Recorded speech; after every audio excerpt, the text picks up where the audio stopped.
Hey everyone, and welcome to this episode of Pizza Plus Coffee Equals Code. On this episode, we get to talk to the lovely folks at Woodland Games who are making Hell Architect. I'll kick it off with a question. hmm Can you describe the game, a little bit about yourself? Okay, my name is Dominika and I am community manager in Woodland Games. We are at the moment on 4 games.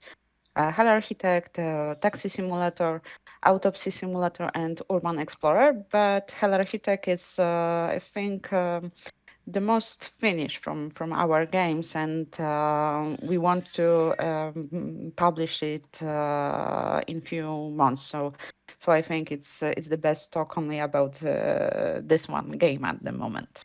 Mm.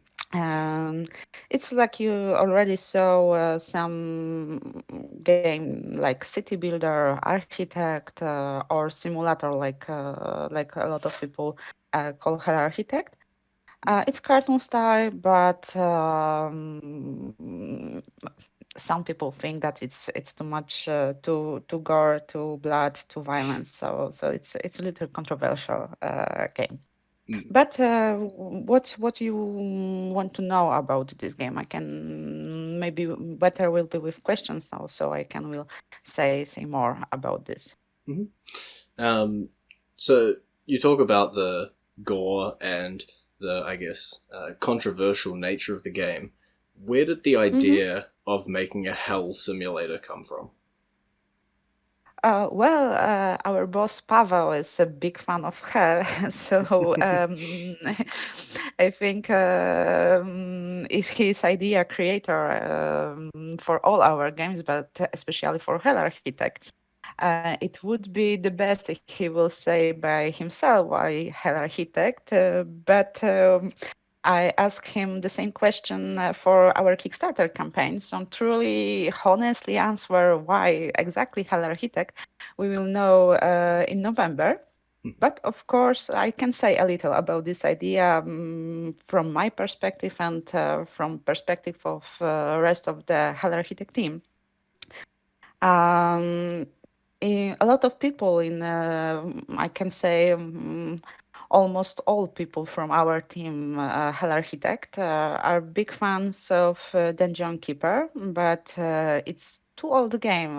It's new times, new ages. So we want to make something new, fresh, but still about hell, about this controversial taboo theme. We are also a generation of Doom heroes, so demons, Inferno are really close to us.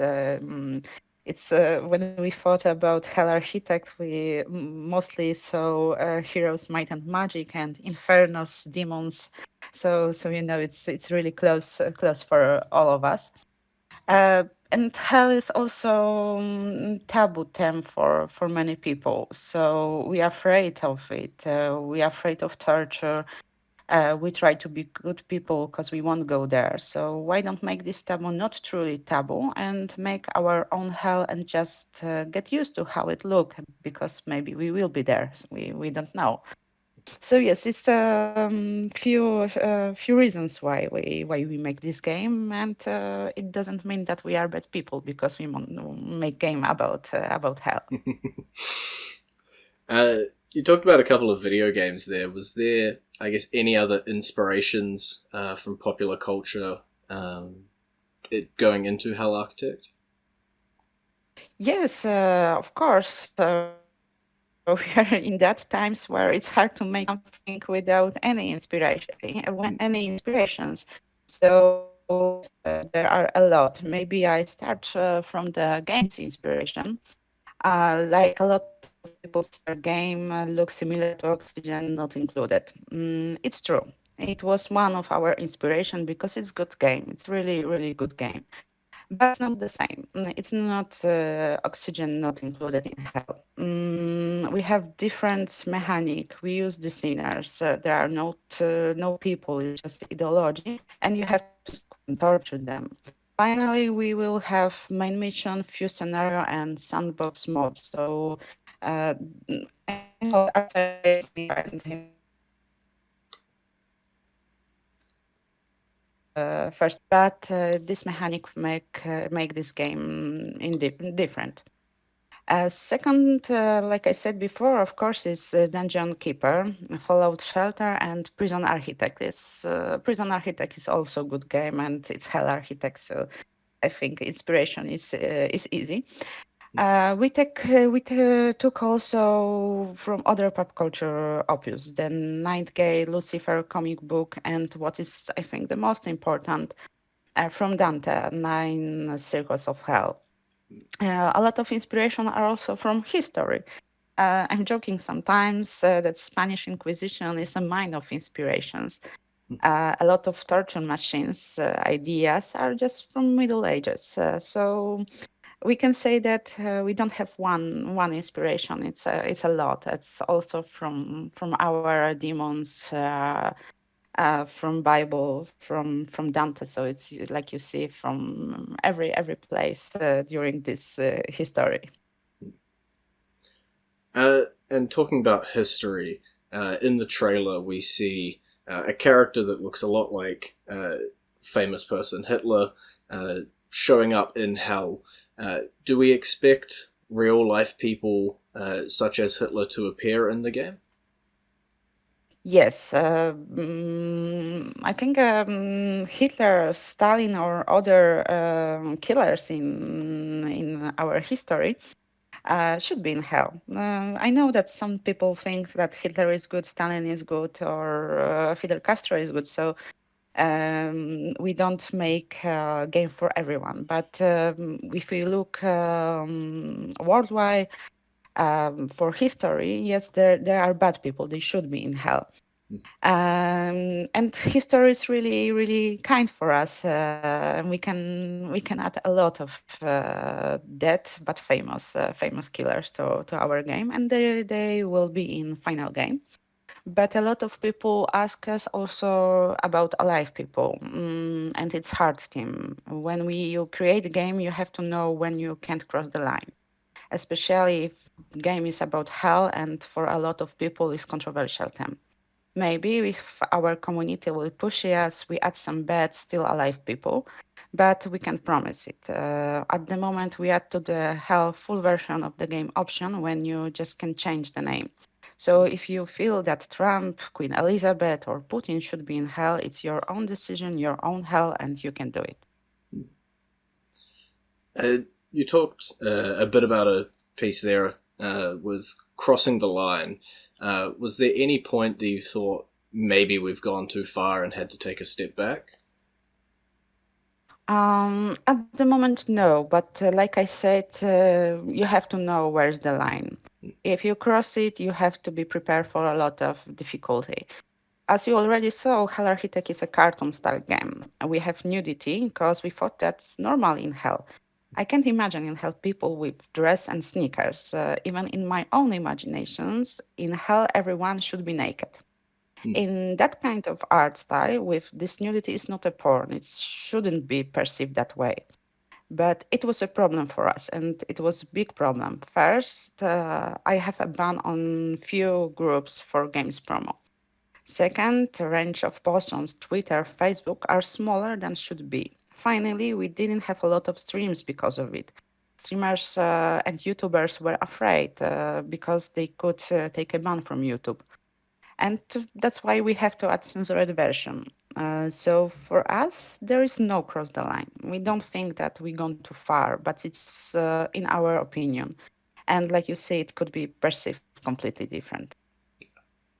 How has the feedback from Discord or the demo that was out for PAX Online helped with development? Um, it helped a lot. First, we could repair a lot of bugs and glitches, which we didn't find. Of course, we have our QA team, but we didn't have a lot of systems, graphic cards, or processors in our studio, so we couldn't change how this game will work on every computers. And our community have completely different systems, so we can take this feedback and implement our fixed things. Mhm. But and we change a little game. Well, maybe you don't see it in demo because we prepare it for prologue and full version, but we change a little bit tutorial because there was too long. So yes, it's a few things from our community which will be fixed in full game. And it's not all because our community is really nice. And sometimes when we make something in game, we are not sure what we should add, which version of demons we should implement to the full version of the game. We just ask on our channels, and after feedback or voting from our community, we implement some things to the game. And I imagine you've played the game quite a bit. Do you have a favorite torture implement or piece of the game? Yes. Funny, but I love torture, Bat of Kings. After discussion with our community on Discord, in first way, it was just some jar with the cedars, nothing special. But someone said that it looks like hot cheese fondue. So now, every time when I add sinners to Bat of King, I think about it like a pleasure jar full of tasty cheese. So if I will be in hell, I want to be added to that kind of jar full of cheese and wine. It seems like a nice way to go if you're in hell. It's not the worst case scenario. Yes, it will be my hell with some kind of pleasure, but sometimes we talk on our Discord about how hell of all our members should look. Some people say that they will be always clean in hell. Some people that they will have to work all day, all night. So it's funny, but we really like to talk about different themes, and sometimes we have nice torture machines to the game, like onion, like you saw on trailer that someone sit and crying because of onion. We didn't thought about it before. We didn't discuss about it on Discord. And you talked a little bit about later in the year for a release. If people want to get more information about Hell Architect, where can they go? Yes, you are always welcome on our Discord.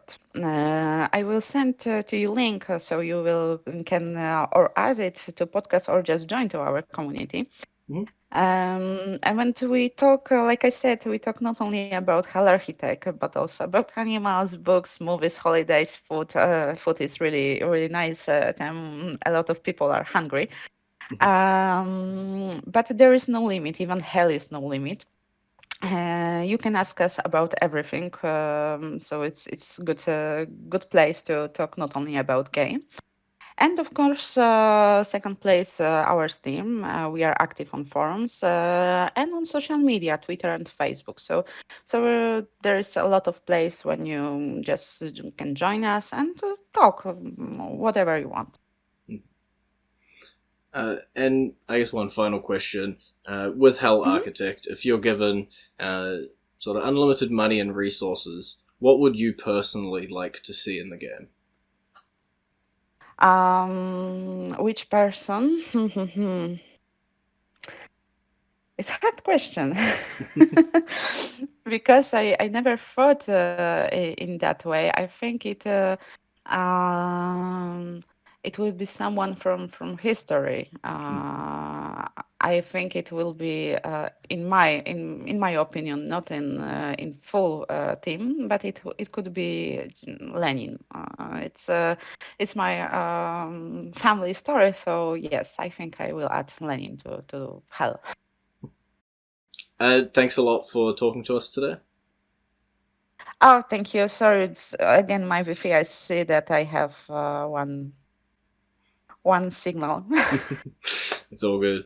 Yeah, neither of us have great Wi-Fi at the moment, but it held for the whole call, so that's a good thing.